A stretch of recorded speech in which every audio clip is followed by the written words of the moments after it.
Okay, so this is the Devil's Bridge, and I've got to go right across there. Oh my days, this looks sketchy. Look at the drop either side.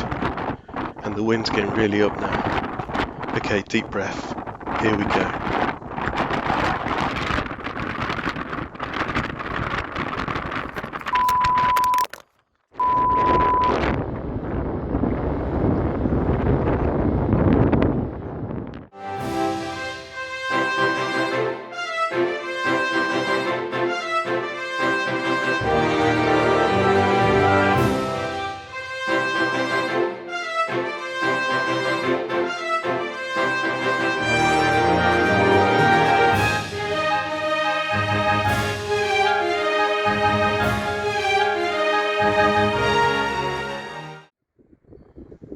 Hello, today join me in the beautiful village of Rhossili, and just look at that view.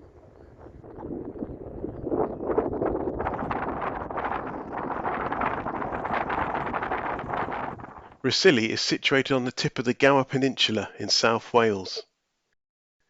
Now, the beach looks amazing, but I'm not here to play on the sand today.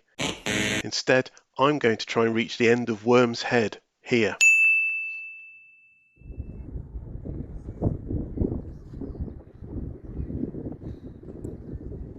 Worm's Head is a mile-long chain of islands that can only be reached at low tide.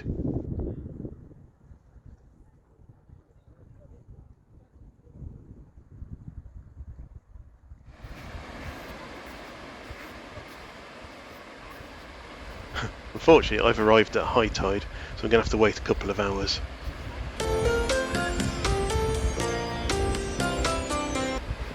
That's better. The walk starts at the National Trust car park in Rhossili and follows a broad track along the headland to the Coast Guard lookout.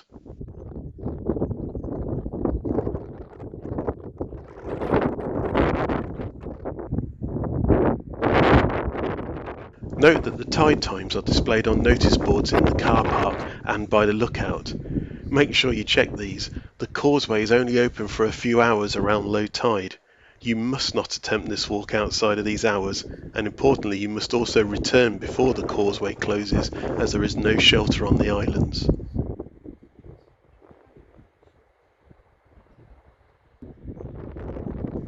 Right, so it's just about 5 minutes until the causeway officially opens, so I'm going to make my way down to the start.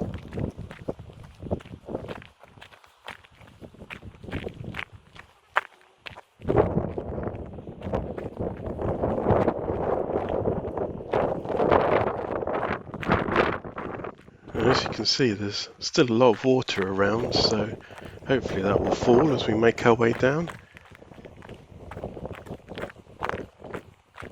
What quickly becomes clear is that there isn't actually a path across the causeway. It just looks like a giant maze of rocks and pools. Okay, so here's the official safety briefing. Cross causeway only when dry. I don't think it ever gets completely dry, so you have to use a little bit of common sense there.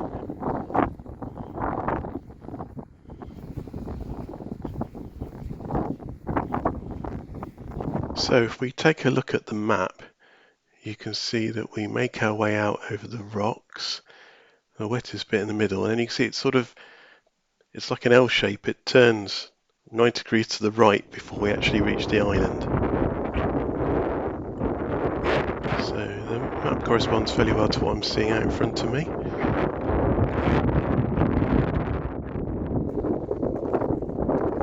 First job is just to climb down this sort of eroded shoreline to get down to the rock.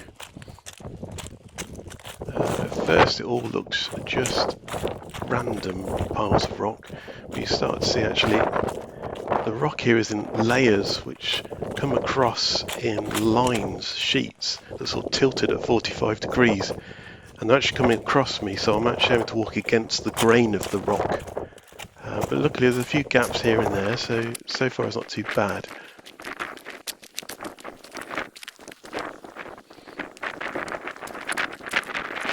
Now what I've been told is it's actually easiest if you head towards the right hand side of the causeway at this point and try and hug the shoreline where there's a bit of a beach rather than the rocks.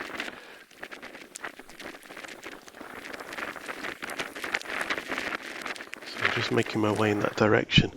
You can see that the rocks here look dark in most places, but that's not actually the rock. They're actually encrusted in tiny shells, so you will find yourself having to walk over the shells as well as rock.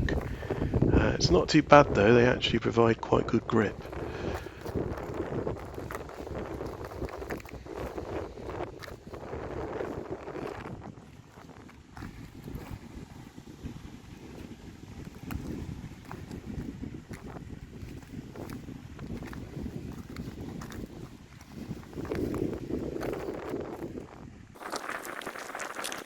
Makes a bit of a crunching noise though, and I don't actually think I'm breaking any of them. You'll notice me stopping every now and again just to have a look around to work out the best way to go. It's really not easy on the ground. It probably looks easier on the video, but there's often quite a few choices and they all involve a little bit of stepping over pools and clambering over boulders. Right, we're starting to reach more of a beach here. You can see the sea just lapping up to the side as the tide continues to go out.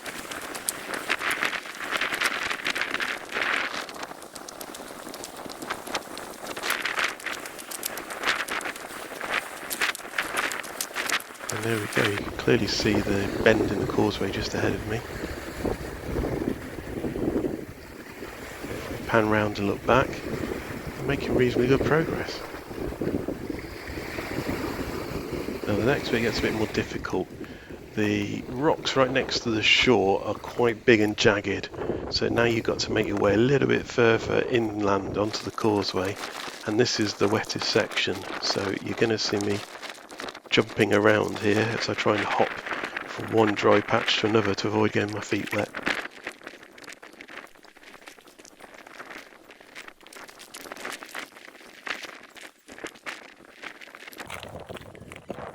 Big step onto a rock here to try and get over. Hope it doesn't move beneath my feet.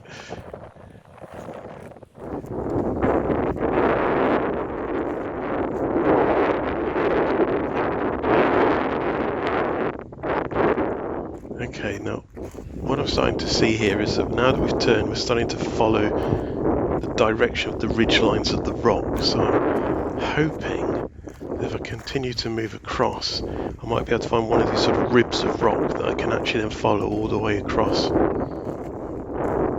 But there are some big old pools here, so I've just got to be careful that I don't follow a dead end and find myself surrounded by water.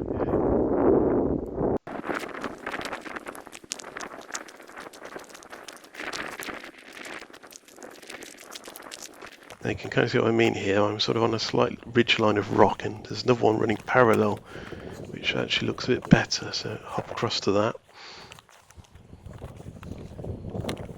And now, apart from a couple of gaps, this looks like it should get me quite a good way ahead.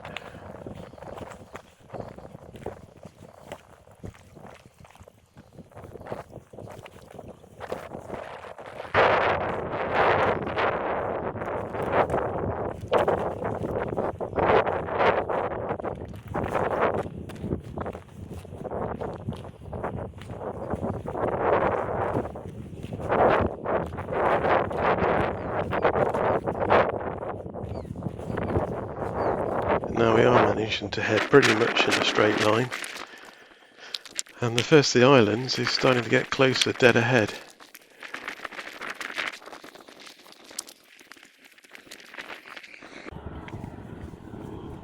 It should get easier now on. So be careful of the green patches because they're a little bit more slippery. Right, okay, I think we've almost over the water. It's the last couple of pools to get across.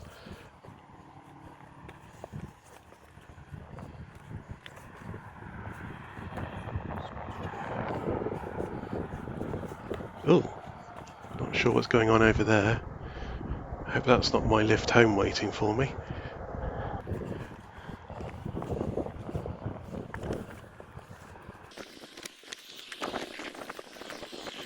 Right, and now I should be able to just follow this ridge all the way across. Finally, it looks like we're getting very close. Yep, I think we're just about reaching the beach on the other side. Suddenly, it's just a couple more steps. Suddenly it's right here. Brilliant. So that's taken me about 20 minutes to get across. So you need to allow at least that.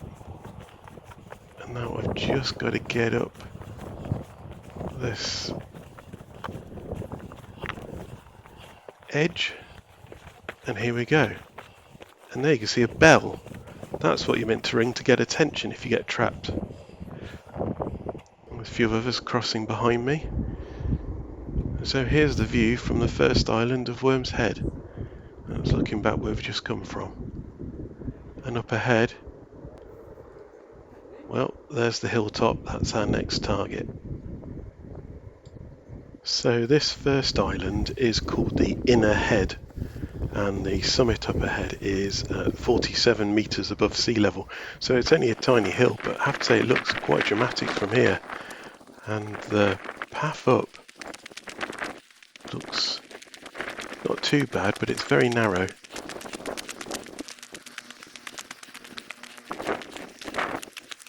So we're going to twist around the side here. It really is just one foot in front of the other.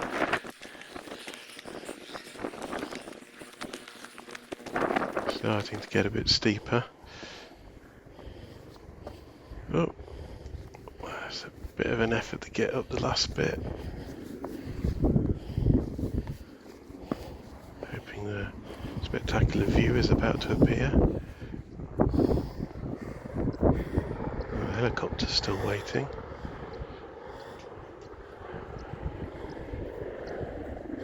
But wow, yes, look at that. Well, this is a fantastic spot.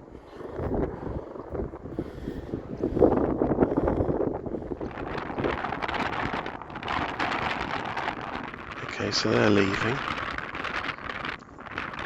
Now we can look back at the route we've taken to get here so far.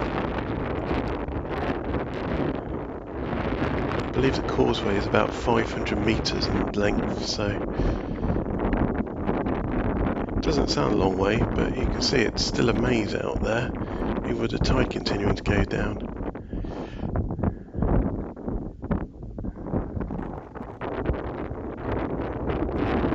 This is great. This is absolutely fantastic. Well worth it. And apparently there's some better bits still to come. So we'll make our way across to the next section. Oh wow. So now in front of me you can see all the way to the end of Worm's Head in the distance. And in the middle there, our first glimpse of the Devil's Bridge. It's a natural rock bridge formed by a collapsing sea cave. Oh, this looks fantastic. So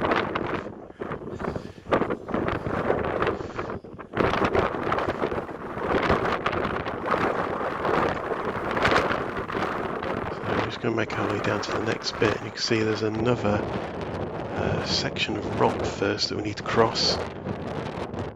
So we're here on the Inner Head. We've got to cross this section of rocks which is called the Low Neck, and that'll take us across to the Middle Head where we'll cross the Devil's Bridge, and then we've got yet another section of rocks to cross to reach the Outer Head and the very end. We'll see how far we get. I'm not sure how long this is going to take. I'm just making my way down to these rocks. It quickly becomes clear this is possibly going to be a bit more difficult than the causeway.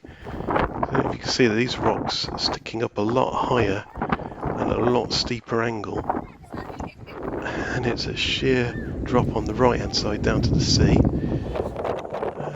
Maybe you can go further around to the left, but that looks like it's quite a detour, so I'm going to try and make my way across here close to the top, but I just don't want to get too close to the edge.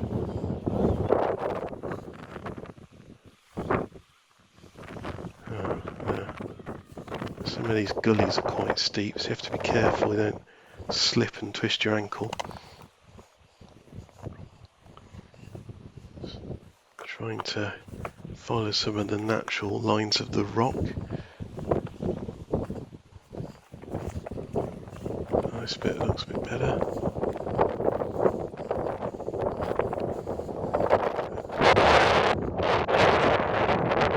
A kind of steep, jagged edge to get across.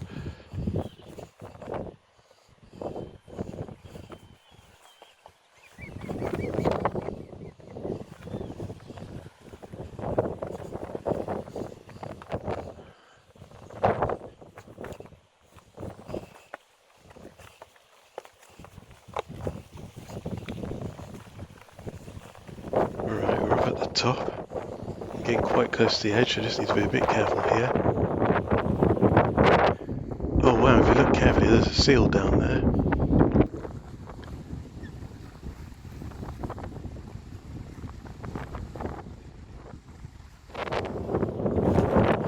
Right, so I think we've managed to get across that. Well, that was a bit hairy in places. Back on grassy land, and this is the middle head.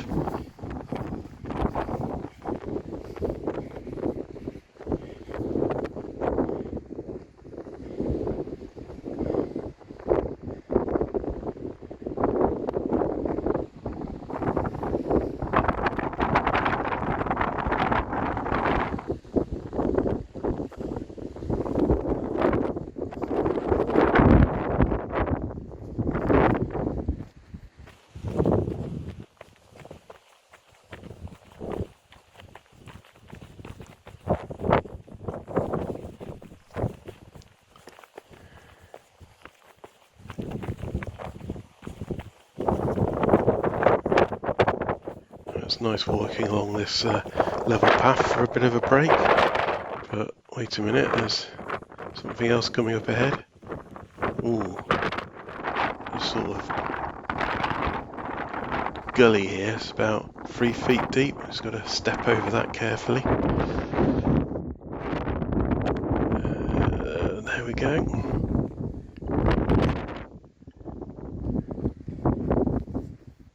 Yeah, this is lovely.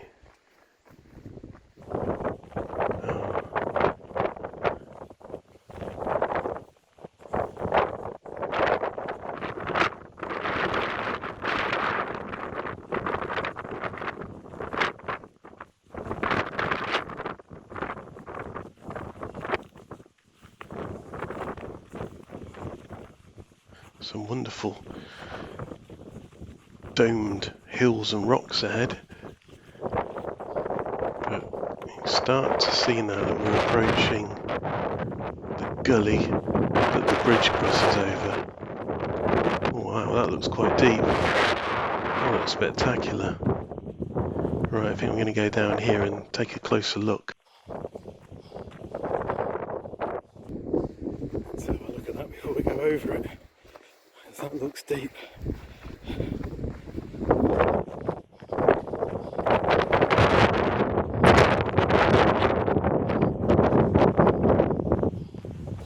Wow, look at that. I love the way that it's just layers of rock just all resting on each other. Yep, that's quite a gully.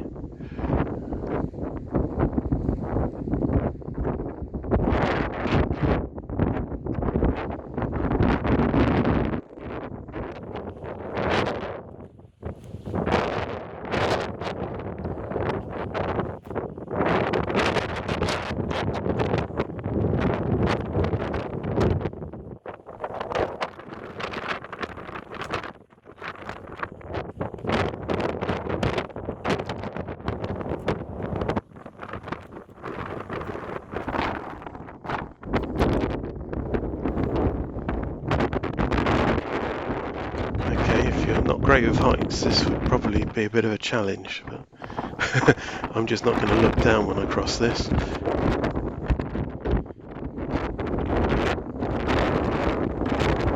Oh my days, this looks sketchy. Look at the drop over side. And the wind's getting really up now. Okay, deep breath. Here we go.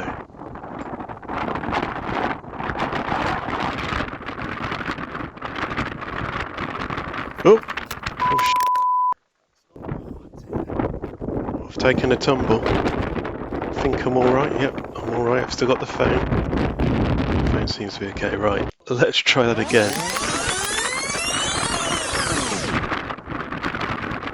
Oh gosh, my heart's beating now. That was a close one.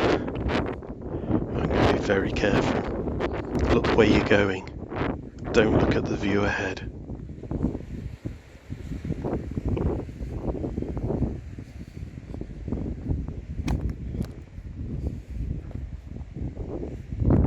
Right, we're across. Phew.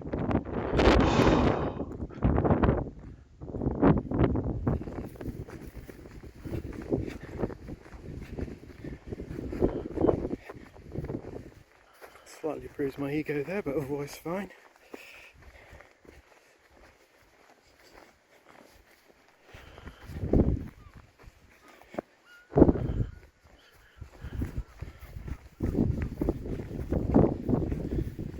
Right, let's just get up to the top of this hill.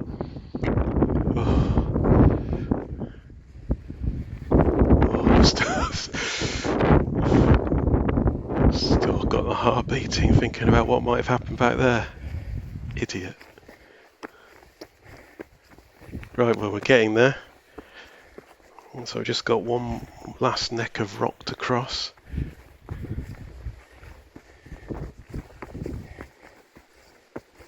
Oh, it's beautiful with the sunlight now, reflecting off the sea. There's a few other people out here, which is good to see. If I do get into difficulty, I'm going to be relying on somebody else to help me out.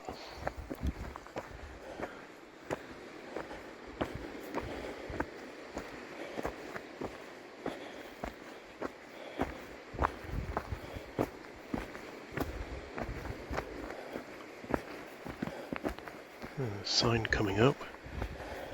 I'm not actually sure what it says. Doesn't seem to say anything. Okay, that's helpful.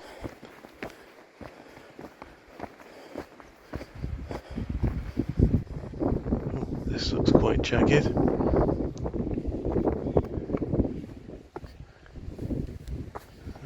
Again, I think after my fall, I need to make sure I pick my way across carefully. I think only an idiot would attempt all this rock climbing with a camera in their hands, and fortunately I'm that idiot.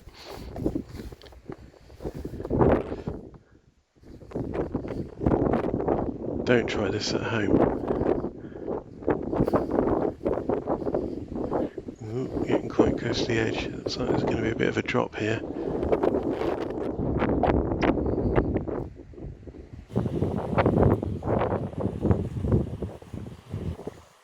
Just reach across carefully here.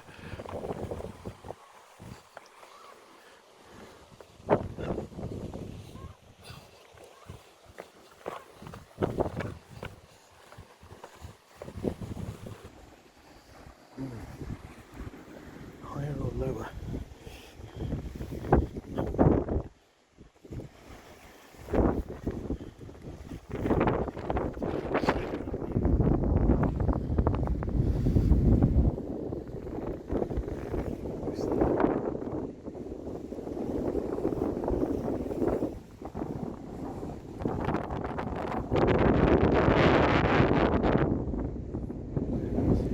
I've just got to pull my way up here now. Whoa. Right, and we're across. A bit of a steep climb to get up here, but yep, we're now on the outer head. This is the last of the islands and the end of Worm's Head ahead. Apparently worm actually derives from the Old English word for a sea serpent. So I guess I'm walking across the back of an old sea serpent.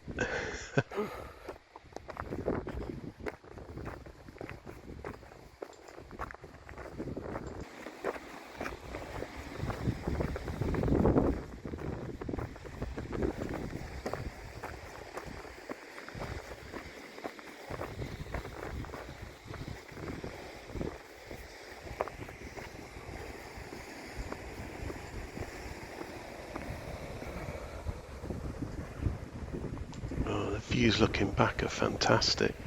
Look at that. It's also, you see, I've come quite a way now from the mainland. Gorgeous. Right, well, just as I think I'm at the end, the path seems to be getting a little less distinct. I'm not sure if I'm meant to head round to the left here. I've tried climbing up to the right in front of this last chunk of rock, which looked a better route, but I'm not quite sure where it's going. We'll try it. It looks like a track. Does it bend round the top here to let me up to the top?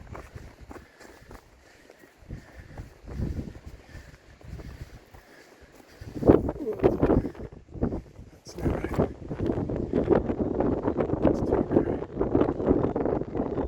No, there's no way I can get around there.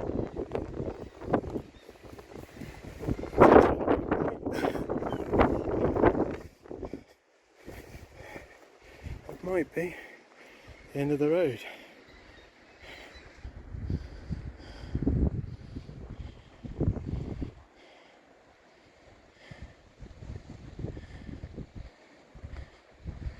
Well, we've worked out that the top at the end is just over there.